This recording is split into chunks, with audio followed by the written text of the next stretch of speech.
तुमने इस वीडियो पर ठीक यही जानने के लिए क्लिक किया है कि आखिर उस जीवन ऊर्जा को जिसे तुम वीर्य कहते हो, तुम्हारे चेहरे तक पहुंचने में, तेज बनने में कितना समय लगता है। तुमने इंटरनेट पर सैकड़ों बातें सुनी होंगी। किसी ने कहा होगा 7 दिन, किसी ने कहा होगा 90 दिन, और कोई कहता होगा कि यह सब एक भ्रम है, केवल एक मिथक है। लेकिन आज मैं तुम्हें कोई भ्रम नहीं, बल्कि तुम्हारे ही शरीर का, तुम्हारे ही भीतर चल रहे उस गहरे विज्ञान का सत्य बताने जा रहा हूं। तुम आज यह जानोगे कि क्यों कुछ लोगों के चेहरे पर एक चुंबक जैसा आकर्षण होता है और क्यों कुछ लोग जवानी में ही बुझे हुए दिए की तरह दिखाई देते। तो तुम्हारे उस मूल प्रश्न का उत्तर मैं तुम्हें शुरुआत में ही दे देता हूं, ताकि तुम्हारा मन शांत हो जाए और तुम बिना बेचैनी के इस पूरे सत्य को सुन सको। आयुर्वेद और प्राचीन योग विज्ञान के अनुसार तुम्हारे द्वारा खाए गए भोजन से लेकर तुम्हारे शरीर की सबसे अंतिम और सबसे सूक्ष्म धातु यानी वीर्य तक बनने की प्रक्रिया में लगभग 30 से 40 दिन का समय लगता है।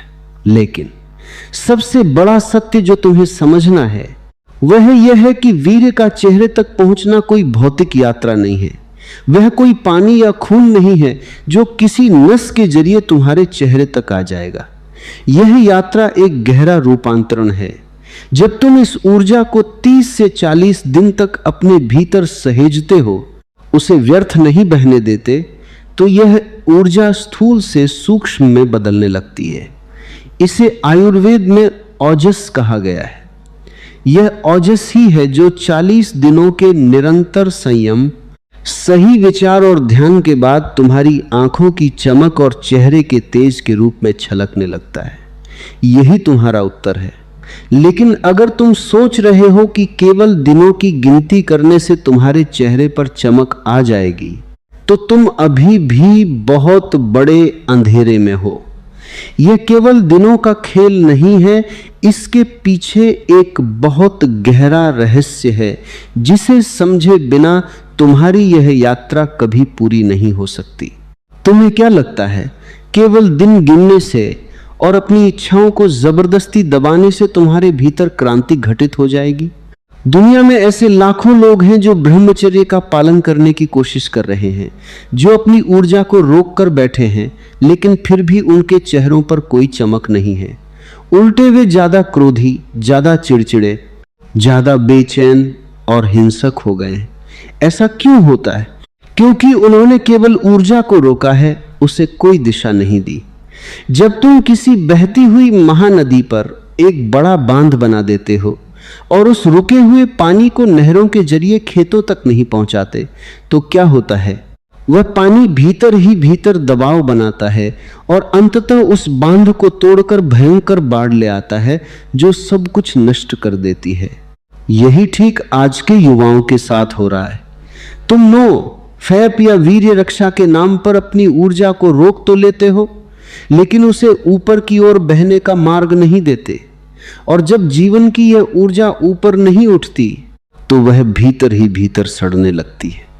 वह तुम्हारे मस्तिष्क पर एक भारीपन बन जाती है। तुम्हें यह समझना ही होगा कि तुम्हारी यह ऊर्जा तुम्हारे अस्तित्व का सबसे बहुमूल्य कच्चा माल है। यह वही ऊर्जा है जिससे एक नए जीवन का निर्माण हो सकता है।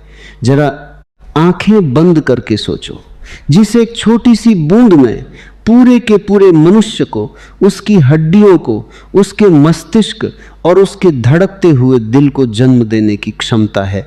उस ऊर्जा में कितना विराट ब्रह्मांड, कितनी महा ऊर्जा छिपी होगी। जब तुम उस ऊर्जा को बाहर नहीं फेंकते, तो वह तुम्हारे भीतर ही एक नया सृजन करने लगती है। वह किसी दूसरे को जन्म देने की बजाय तुम्हें ही एक नया जन्म देने लगती है। आज की शोर शराबे वाले समाज ने, इन चमकते हुए डिजिटल पर्दों ने और तुम्हारे हाथों में 24 घंटे मौजूद इन मोबाइल्स ने तुम्हारी इस बहुमूल्य ऊर्जा को बहुत सस्ता बना दिया है। तुम्हारी ऊर्जा केवल शरीर के निचले केंद्रों से ही नहीं बह रही है।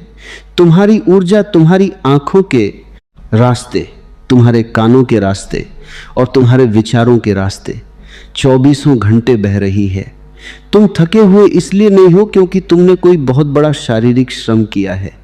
तुम थके हुए इसलिए हो क्योंकि तुम्हारी चेतना में 24 घंटे वासना, क्रोध, ईर्ष्या और छोटी छोटी इच्छाओं के विचार चल रहे हैं। याद रखना, तुम्हारे विचार भी ऊर्जा पीते हैं।